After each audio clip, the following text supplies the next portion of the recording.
Hello दोस्तों, स्वागत है आप सभी के आपके अपने चैनल पवन स्मार्ट स्टडी पर। तो आज की इस वीडियो में लेकर आ गए हैं दोस्तों JAC board exam 2026 class 10th जो आप लोग का सामाजिक विज्ञान का पेपर होने वाला है 7 फरवरी को दोस्तों, है ना।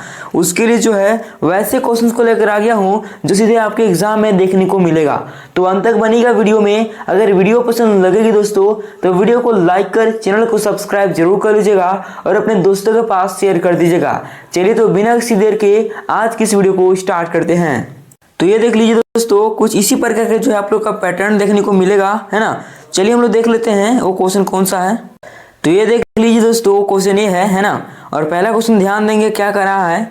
यूरोपीय महाद्वीप का सबसे प्रभुत्वशाली वर्ग निम्न में से कौन था जो सामाजिक और राजनीतिक रूप से जमीन का मालिक था, है ना। ऑप्शन देख लीजिए दोस्तों, ए में आप लोग का है पादरी वर्ग, बी में है कुलीन वर्ग, सी में है किसान वर्ग और डी में है इनमें से सभी। तो यहाँ पर दोस्तों हो जाएगा आप लोग का कुलीन वर्ग। क्या हो जाएगा? कुलीन वर्ग हो जाएगा, ऑप्शन नंबर बी, है ना। क्वेश्चन नंबर सेकंड देख लीजिए क्या कह रहा है, ध्यान देंगे। 1834 में प्रसा की पहल पर एक सीमा शुल्क संघ बना जिसे जाइलवेराइन के नाम से जाना जाता है। इस संघ में अधिकांश कौन राष्ट्र शामिल था? ए में देख लीजिए जर्मन, बी में रूस, सी में फ्रांस और डी में बेल्जियम। तो क्वेश्चन नंबर सेकंड का हो जाएगा ऑप्शन नंबर ए दोस्तों, जर्मन देश। ठीक है दोस्तों, चलिए आगे देख लीजिए। क्वेश्चन नंबर थ्री में क्या है, ध्यान देंगे। प्रारंभ से ही फ्रांसीसी क्रांतिकारियों ने किस प्रकार के कदम उठाए जिनसे फ्रांसीसी लोगों में एक सामूहिक पहचान की भावना पैदा हो सकती थी? ठीक है, ए में देख लीजिए क्या दिया है, एक संयुक्त समुदाय के विचार पर बल दिया, है ना। फिर बी देख लीजिए, एक नया फ्रांसीसी झंडा तिरंगा चुना गया। सी में देख लीजिए, स्टेट जनरल का चुनाव सक्रिय नागरिकों के समूह द्वारा किया जाने लगा और डी में है इनमें से सभी। तो यहाँ पर क्वेश्चन नंबर 3 का हो जाएगा इनमें से सभी दोस्तों, ऑप्शन नंबर डी, है ना। चलिए आगे देख लेते हैं क्वेश्चन नंबर 4।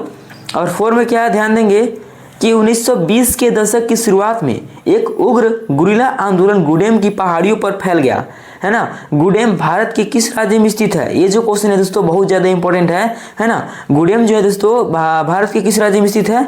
ये जो है ना आपका दोस्तों आंध्र प्रदेश में है। कहाँ है दोस्तों? आंध्र प्रदेश में है, ऑप्शन नंबर सी हो जाएगा 4 नंबर का।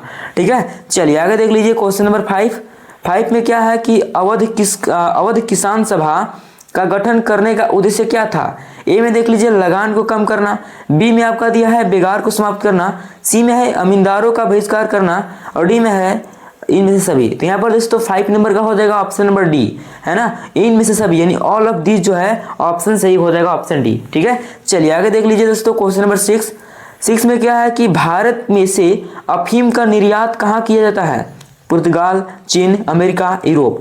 तो 6 नंबर का हो जाएगा ऑप्शन नंबर दोस्तों बी, है ना, चीन दोस्तों। ऑप्शन नंबर बी जो है इसका राइट आंसर हो जाएगा। ठीक है, चलिए आगे देखते हैं क्वेश्चन नंबर 7। और 7 में देख लीजिए क्या है, ब्रिटेन वुड्स सम्मेलन में अंतर्राष्ट्रीय मुद्रा कोष की स्थापना किन उद्देश्यों को पूरा करने के लिए किया गया था? ये जो है दोस्तों आप लोगों का हो जाएगा वित्तीय स्थिरता को सुरक्षित करने, है ना, या फिर दोस्तों वैश्विक मौद्रिक सहयोग को बढ़ावा देने, या फिर उच्च रोजगार और सतत आर्थिक विकास को बढ़ावा देने। तो यहाँ पर दोस्तों 7 नंबर का जो हो जाएगा वो हो जाएगा ऑप्शन नंबर डी दोस्तों, इनमें से सभी, है ना। ये सभी के सभी दोस्तों जो है उद्देश्य को पूरा करने के लिए किया गया था। ठीक है दोस्तों, चलिए आगे देखते हैं क्वेश्चन नंबर 8, है ना। और 8 में देख लीजिए क्या दिया है क्वेश्चन कि मशीन उद्योगों के युग से पहले जो है ना अंतर्राष्ट्रीय कपड़ा बाजार में किस देश के रेशमी और सूती उत्पादों का ही दबदबा रहता था? ए में आपका जर्मनी दिया है, बी में जापान है, सी में भारत है और डी में रूस है। तो क्वेश्चन नंबर 8 का हो जाएगा ऑप्शन नंबर सी हो जाएगा दोस्तों, भारत। ठीक है दोस्तों, क्या हो जाएगा? ऑप्शन नंबर सी हो जाएगा, भारत। ठीक है, चलिए आगे देख लीजिए क्वेश्चन नंबर 9 में क्या है कि गुटेनबर्ग द्वारा मुद्रित पहली पुस्तक कौन सी थी? ठीक है दोस्तों, ए में देख लीजिए त्रिपिटक, बी में है बाइबल, सी में है रामायण और डी में है कोजिकी। यहाँ पर दोस्तों 9 नंबर का जो आंसर हो जाएगा वो हो जाएगा ऑप्शन नंबर बी दोस्तों, बाइबल। ठीक है दोस्तों, क्या था? बाइबल पुस्तक थी। ठीक है ना, चलिए आगे देख लेते हैं क्वेश्चन नंबर 10 यानी 10 नंबर क्वेश्चन देख लीजिए क्या है कि भारत में सबसे पहले प्रिंटिंग प्रेस की स्थापना किसके द्वारा की गई थी? है ना, ए में आप लोग का दिया है पुर्तगाली मिशनरी, बी में है अरबी व्यापारी, सी में है भारतीय सुधारक और डी में है ईस्ट इंडिया कंपनी के अधिकारी। तो यहाँ पर दोस्तों 11 नंबर देख लीजिए क्या आप लोग का है, ध्यान देंगे क्या कर रहा है क्वेश्चन, ध्यान देंगे दोस्तों। इन निम्न में से कौन दो ज्वलनशील गैसों हाइड्रोजन और ऑक्सीजन का युग्म है तथा वह ऊर्जा का मुख्य स्रोत बन सकता है? ए में आप लोग का कोयला दिया है, बी में पेट्रोलियम है, सी में जल है और डी में इनमें से कोई नहीं। तो यहाँ पर दोस्तों 11 नंबर का हो जाएगा ऑप्शन नंबर सी जल, है ना। चलिए आगे देख लेते हैं क्वेश्चन नंबर 12 में क्या है, ध्यान देंगे कि वे संसाधन जो किसी प्रदेश में विद्यमान होते हैं परंतु इनका उपयोग नहीं किया गया है, वे किस प्रकार के संसाधन माने जाते हैं। ए में आप लोगों का दिया है संभावित संसाधन, बी में जैव, सी में नवीकरणीय और डी में राष्ट्रीय। तो क्वेश्चन नंबर 12 का हो जाएगा ऑप्शन नंबर ए दोस्तों संभाव्य। ठीक है दोस्तों, चलिए आगे देख लेते हैं। अगला क्वेश्चन देख लीजिए, क्वेश्चन नंबर 13 क्या है कि हमारे देश में निम्नलिखित में से कौन सा स्थान शीत मरुस्थल के रूप में जाना जाता है। ठीक है दोस्तों, तो ये जो है दोस्तों लद्दाख, है ना। ऑप्शन नंबर डी इसका राइट आंसर हो जाएगा। ठीक है, चलिए आगे देख लेते हैं। अगला 14 नंबर देख लीजिए, क्या है, बांधवगढ़ राष्ट्रीय उद्यान भारत के किस राज्य में स्थित है। ए में आप लोग का पश्चिम बंगाल दिया है, बी में मध्य प्रदेश है, सी में राजस्थान है और डी में उत्तराखंड है। तो क्वेश्चन नंबर 14 का हो जाएगा ऑप्शन नंबर बी दोस्तों मध्य प्रदेश। ठीक है दोस्तों, चलिए आगे देख लेते हैं क्वेश्चन नंबर 15 में क्या ध्यान देंगे कि निम्न में से किनका मानना था कि बहुउद्देशीय परियोजना के चलते जो है ना भारत की कृषि और ग्रामीण अर्थव्यवस्था, औद्योगिक और नगरीय अर्थव्यवस्था समन्वित रूप से विकास करेगी, है ना। तो यहाँ पर दोस्तों 15 नंबर का हो जाएगा ऑप्शन नंबर ए जवाहरलाल। ठीक है दोस्तों, चलिए आगे देख लेते हैं क्वेश्चन नंबर 16, है ना। और 16 में क्या है कि जल का महत्व संसाधन के रूप में समझते हुए राष्ट्रीय जल संसाधन के द्वारा प्रथम राष्ट्रीय जल नीति किस वर्ष बनाई गई, है ना। ए में 1987, बी में 2002, सी में 2012 और डी में 2019। यहाँ पर 16 नंबर का हो जाएगा ऑप्शन नंबर ए दोस्तों 1987, है ना। चलिए आगे देख लेते हैं। अगला क्वेश्चन देख लीजिए, क्वेश्चन नंबर 17 दोस्तों। 17 में क्या है कि भारत में किस प्रकार की कॉफ़ी पैदा की जाती है जो अपनी गुणवत्ता के लिए विश्व विख्यात है। ए में देख लीजिए रोबास्ता दिया है, बी में लाइबेरिका दिया है, सी में अरेबिका दिया है और डी में एक्सेल्सा दिया है। तो यहाँ पर 17 नंबर का हो जाएगा ऑप्शन नंबर सी दोस्तों, है ना। क्या हो जाएगा, सी हो जाएगा अरेबिका। ठीक है दोस्तों, चलिए आगे देख लीजिए क्वेश्चन नंबर 18। और 18 में क्या ध्यान देंगे कि मैग्नेटाइट खनिज की विशेषता क्या होती है। ए में आप लोग का दिया है यह सर्वोत्तम प्रकार का लौह अयस्क है, बी में है इसमें 70% लोहांश पाया जाता है, सी में है इसमें जो है ना सर्वश्रेष्ठ चुंबकीय गुण होता है, डी में है इनमें से सभी। तो यहाँ पर 18 नंबर का हो जाएगा, क्या हो जाएगा, ऑप्शन नंबर डी हो जाएगा इनमें से सभी। ठीक है दोस्तों, चलिए आगे देख लीजिए 19 नंबर क्वेश्चन। क्या है कि मरमुगांव पतन भारत के किस राज्य में स्थित है। ए में आंध्र प्रदेश, बी में महाराष्ट्र, सी में गोवा और डी में गुजरात। यहाँ पर 19 नंबर का हो जाएगा ऑप्शन नंबर सी दोस्तों गोवा।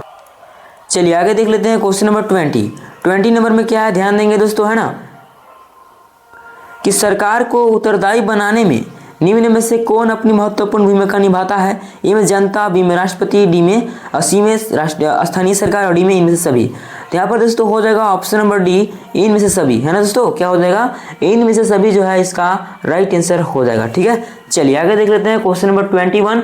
निम्न में से किस प्रकार की व्यवस्था में केंद्रीय सरकार राज्य सरकार को कुछ खास करने का आदेश नहीं दे सकती है ना। तो यहाँ पर दोस्तों आप लोग का हो जाएगा संघीय, है ना। क्या हो जाएगा, संघीय हो जाएगा ऑप्शन नंबर बी। ठीक है दोस्तों, चलिए आगे देख लीजिए क्वेश्चन नंबर 22। और 22 में क्या ध्यान देंगे कि अमेरिका समाज को आंतरिक समस्या के मामलों को अंतर्राष्ट्रीय मंच पर किसने उठाया था, है ना दोस्तों। तो यहाँ पर हो जाएगा टॉमी स्मिथ और जॉन कार्लेस, है ना। तो ऑप्शन नंबर ए इसका राइट आंसर हो जाएगा दोस्तों। ठीक है, चलिए आगे देख लीजिए क्वेश्चन नंबर 23 में क्या है कि 1998 में ब्रिटेन के सरकार और लिस्टों के बीच किस प्रकार का समझौता हुआ जिसमें दोनों पक्षों ने हिंसक आंदोलन बंद करने की बात स्वीकार की, है ना। तो यहाँ पर दोस्तों आप लोग का हो जाएगा, क्या हो जाएगा, शांति समझौता, ऑप्शन नंबर डी, है ना। ऑप्शन नंबर डी यहाँ पर जो है करेक्ट आंसर हो जाएगा। चलिए आगे देख लेते हैं क्वेश्चन नंबर 24 में क्या है कि विश्व में किस प्रकार की विभिन्नता आज बड़ी व्यापक हो चली है। ए में राजनीतिक, बी में धार्मिक, सी में जातीय और डी में इनमें से सभी। यहाँ पर 24 नंबर का हो जाएगा, क्या हो जाएगा दोस्तों, तो ऑप्शन नंबर डी हो जाएगा इनमें से सभी, है ना दोस्तों। क्या हो जाएगा, ऑप्शन नंबर डी इनमें से सभी। ठीक है, चलिए आगे देख लेते हैं 25 नंबर। क्या है दोस्तों कि स्व कांसीराम के नेतृत्व में 1984 में किस पार्टी का गठन हुआ था जो आज एक राष्ट्रीय पार्टी के रूप में जाने जाते हैं। ए में आप लोग का भारतीय जनता पार्टी दिया है, बी में भारतीय कम्युनिस्ट पार्टी दिया है, सी में बहुजन समाज पार्टी दिया है और डी में राष्ट्रवादी कांग्रेस पार्टी दिया है। दोस्तों आप लोग का Bahujan Samaj party option number C इसका राइट आंसर हो जाएगा 25 नंबर का। ठीक है दोस्तों, चलिए आगे देख लेते हैं क्वेश्चन नंबर 26। और 26 में क्या है, ध्यान देंगे आप लोग, है ना, कि किसी विशेष वर्ष में उत्पादित किस प्रकार की वस्तुओं को कुल राष्ट्रीय उत्पाद की संख्या दी जाती है। ए में आप लोग का दिया है सभी वस्तुओं एवं सेवाओं, बी में सभी अंतिम वस्तुओं और सेवाओं, सी में सभी मध्यवर्ती वस्तुओं एवं सेवाओं और डी में इनमें से सभी। तो यहाँ पर 26 की बात करें, है ना, 26 नंबर ये दोस्तों आप लोग का हो जाएगा ऑप्शन नंबर बी, है ना, सभी अंतिम वस्तुओं और सेवाओं। ठीक है दोस्तों, चलिए आगे देख लेते हैं क्वेश्चन नंबर 27। क्या है कि मुद्रा का प्राथमिक कार्य है ना। ए में देख लीजिए मूल्य का हस्तांतरण, बी में है विलंबित भुगतान का मान, सी में है मूल्य का संचय और डी में है विनिमय का माध्यम। तो यहाँ पर 27 का हो जाएगा दोस्तों ऑप्शन नंबर डी, विनिमय का माध्यम। ठीक है, चलिए आगे देख लीजिए 28 नंबर क्वेश्चन। क्या है कि सरकार द्वारा अवरोधों अथवा प्रतिबंधों को हटाने की प्रक्रिया को किस नाम से जाना जाता है। तो उसको जो है दोस्तों किस नाम से जाना जाता है, तो उदारीकरण दोस्तों, ऑप्शन नंबर बी। ठीक है दोस्तों, उदारीकरण के नाम से जाना जाता है। आगे देख लीजिए 29 नंबर क्वेश्चन। क्या है कि भारत के सकल घरेलू उत्पाद का एक बड़ा भाग कौन सा क्षेत्र प्रदान करता है ना। तो वो जो है दोस्तों कौन सा क्षेत्र प्रदान करता है, तो सेवा क्षेत्र, ऑप्शन नंबर बी इसका राइट आंसर हो जाएगा। ठीक है दोस्तों, चलिए आगे देख लेते हैं अंतिम क्वेश्चन आज का। देख लीजिए क्या है, भारत का राष्ट्रीय उपभोक्ता दिवस कब मनाया जाता है ना। ये दोस्तों आप लोग का 24 दिसंबर को मनाया जाता है, ऑप्शन नंबर ए हो जाएगा। इस प्रकार से आज की इस वीडियो में दोस्तों 1 से लेकर 30 तक जो है ऑब्जेक्टिव क्वेश्चन को देख लिए, जो कि दोस्तों ये जो क्वेश्चन था आपका PYQ क्वेश्चन था 2024 में जो क्वेश्चन पूछा गया था वही क्वेश्चन है दोस्तों, है ना। और इससे क्वेश्चन बहुत लड़ता है ना, क्योंकि अक्सर बीच होता है तो क्वेश्चन लड़ने का चांस बहुत रहता है। ठीक है, तो दोस्तों यही आप लोग का था। बाकी कैसे लगी वीडियो, अगर वीडियो पसंद लगी होगी तो वीडियो को लाइक कर लीजिएगा। बाकी अगला वीडियो किस सब्जेक्ट पर चाहिए आप लोग कमेंट जरूर कीजिएगा। ठीक है, चलिए तो मिलते हैं नेक्स्ट वीडियो के साथ, तब तक के लिए जय हिंद जय भारत।